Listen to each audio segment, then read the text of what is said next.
ও বন্ধুরা, ও সন্তানেরা, ও ভাইয়ারা, আমার ঘর থেকে এখন বের করুন। আমার আর কিছুক্ষণ সময়, জীবনের শেষ টাকাটা আমার আর কিছুক্ষণ সময় ঘরের ভিতরে রাখো। ওই মানুষগুলো কথা শুনে না, ওই মুর্দার কান্না শুনে না, ঘর থেকে বের করে নিয়ে যায়। ঘর থেকে বের করে যখন মসজিদের চার পাও চোখের ভিতরে ওই মশারির নিচে যে মুর্দাকে শোয়াই দেয় রে বাবা। শোয়াই দেওয়ার পরে ওই মুর্দার আপন পোশাকগুলো, গায়ের পোশাকগুলো যখন খুলতে যায় রে বাবা, ওই পোশাকগুলো যখন খুলতে যায় মুর্দা কান্দে হয়।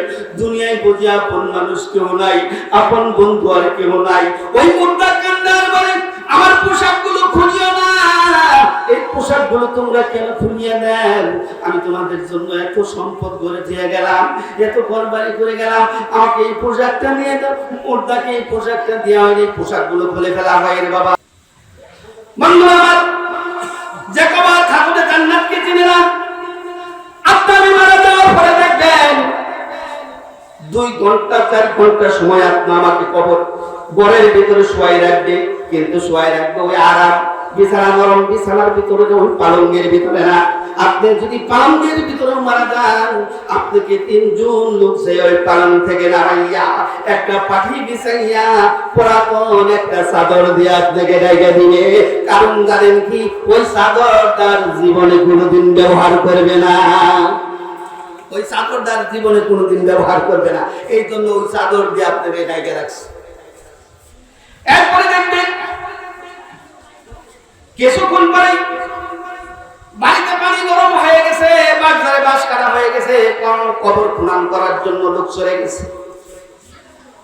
বন্ধুরা আমার, রাসূলের একজন সাহাবী হযরত সালমান রাদিয়াল্লাহু তাআলা আনহু বলে, মুর্দাকে যখন ঘর থেকে বের করা হয়, ঘর থেকে যখন মুর্দাকে বের করা হয়, ওই মুর্দাকে 3 জন মানুষ দিয়ে, 2 জন মানুষ দিয়ে যখন ঘর থেকে বের করে, ওই মুর্দা চিৎকার করে আর কাঁদতে থাকে আর বলতে থাকে, ও বন্ধুরা, ও সন্তানেরা, ও ভাইয়ারা, আমার ঘর থেকে এখন বের করুন। আমার আর কিছুক্ষণ সময়, জীবনের শেষ টাকাটা আমার আর কিছুক্ষণ সময় ঘরের ভিতরে রাখো।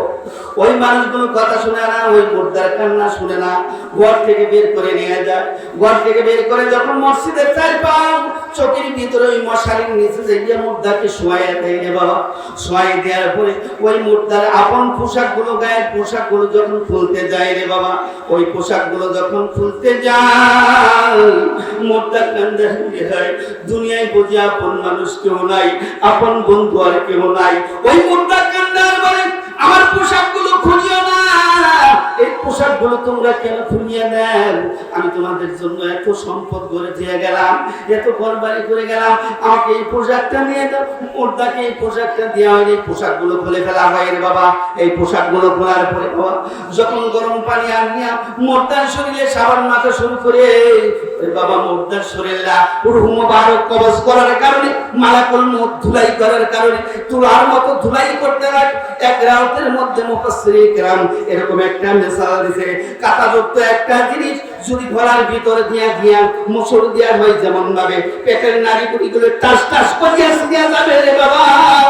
একটা তাজা মানুষের শরীর থেকে যদি চামড়াগুলো টেনে ছিঁড়া হয়, যত কষ্ট হবে, মৃত্যুর সময় ওই মুর্দার 1000 গুণ বেশি কষ্ট হয়।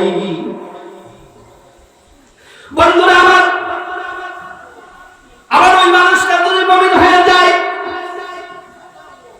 মুমিন হয়ে যায়, ওই মানুষটার জন্য বাবাজি সুসংবাদ, আল্লাহর রহমতের ফেরেশতারা ওই মুর্দার কাছ থেকে এরকম কাতারে বেঁধে বসে যায়, কাতারে বেঁধে বসে যায় রে বাবা। এরকম ভাবে কাতার হয়ে যায়, মালাকুল মউত আসিয়া ওই মুর্দার সম্মুখ, ওই মানুষটার সম্মুখে আসিয়া সালাম দেয়, আসসালামু আলাইকুম, সুবহানাল্লাহ বলেন। সালাম দিয়া তার মাথার নিকটে বসিয়া ডাক দিয়া আল্লাহর হুকুমে পবিত্র রূহ, আল্লাহর বাড়িতে চলো।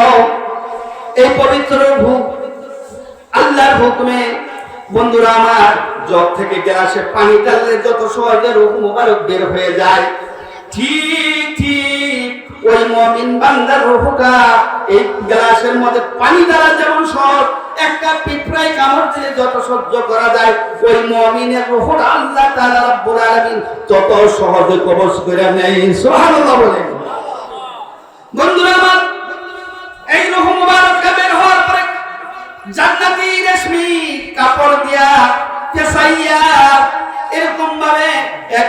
2 আসমান 3 আসমান পাড়ি দিয়ে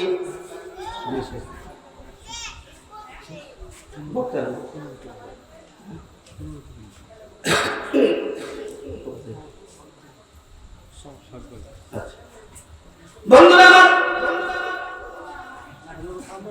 ঠিক বেঈমানের রূহ যখন কবজ করা হয় গজবের ফেরেশতা কাতার বন্দী হইয়া বসিয়া যায় জাহান্নামের দুর্গন্ধ কাপড় লইয়া মালাকুল মউত আসিয়া পায়ের বইটা আঙ্গুল থেকে টিপা শুরু করে আপনারা জানেন আগের জামানায় পাজুন দিয়া বাইরিয়া তোলাগুলো ধুলাই করতো এখন তো মেশিন দিয়া করে বন্ধুরা আমার মালাকুল মউত আসিয়া এমন ভাবে পায়ের আঙ্গুল থেকে টিপা শুরু করে শরীরের মধ্যে 360টা জোড়া আছে এই জোড়ার ভিতরে আপনার রূহটা পালাবে আবার টিপি শুরু করবে এমন অবস্থায় ওই রূহ মুবারক বের করে নিয়ে রে বাবা এরকম জাহান্নামের কাপড়ের মধ্যে ফেসাইয়া এই রূহ নিয়ে যখন রওনা দেয় অন্যান্য রূহরা পর্যন্ত এই রূহকে লানত দিতে থাকে বরদোয়া দিতে থাকে নাউজুবিল্লাহ পড়েন বন্ধুরা আমার ওই বন্ধু এই কবরে তো যেতেই হবে কবরে যাওয়ার আগে কমসে কম ঈমানটা মজবুত করিয়া আমলটা সুন্দর করিয়া কবরে যাও কবরের বাসিন্দা হইয়া কবরের সামিয়ানা নিয়া কবরে যাইও নকে কবরের মধ্যে কিন্তু হাড্ডি ভাঙা ভালো বাবা আমি আপনাদেরকে একটা কথা বলি বাবা ওই যে মুর্দাকে ঘর থেকে বের করার পরে মুর্দার শরীরের মধ্যে যখন পানি দেয় ওই মুর্দা চিৎকার করে ওঠে উপর থেকে পানি দিও না আমি সহ্য করতে পারি না আমার বড় ব্যথা হয়ে গেছে আমার শরীরটা বড় দোলাই করে দিয়েছে আমার কিছুক্ষণ আগে এত যন্ত্রণা দিয়েছে এইরকম ভাবে ওই মুর্দার কাঁদতে থাকে এই জন্য মুর্দা যখন দোয়াইতে যাবেন বেশি উপর থেকে পানি দিয়ে আনা জুড়ে শরীর ঘষা মানজাইয়া দোয়ানা এরকম ভাবে আলু গুছে এরকম আস্তে আস্তে শরীরটাকে দোয়ানো ওরে বাবা গোসল করার পরে আসমান থেকে আওয়াজ আসে আমার আল্লাহ ডাকতে করে বান্দা তোর তাকাব্বুর কোথায় গেল তোর শরীরের পোশাকগুলো খুলে দিল আজকে তো তোর শরীরের পোশাকগুলো তোর গায়ের মধ্যে তুই রাখতে পারলি না কি নিয়ে তাকাব্বুরি করস বন্ধুরা আমার আসমান থেকে 3টা আওয়াজ আসে এরপরে মুর্দাকে কাফন পরানোর পরে আসমান থেকে 3টা আওয়াজ আসে কবরে শোয়ানোর পরে আসমান থেকে 3টা আওয়াজ আসে বাবা যেহেতু সময় সংকীর্ণ এই জন্য কথা ফিনিশিং দেওয়ার সময় নাই বাবা কমসে কম এই কথাটা এই কবরের মান করতে গেলে 8 থেকে 9 ঘন্টা সময় লাগবে কবর থেকে আসর পর্যন্ত উঠতে গেলে বাবা এই কথাগুলো বলা সম্ভব না মেইন পয়েন্টটা বললাম বাবা একটা কথা জেনে রাখবেন সর্বদাই আল্লাহর ভয় রাসূলের মহব্বত দিলের মধ্যে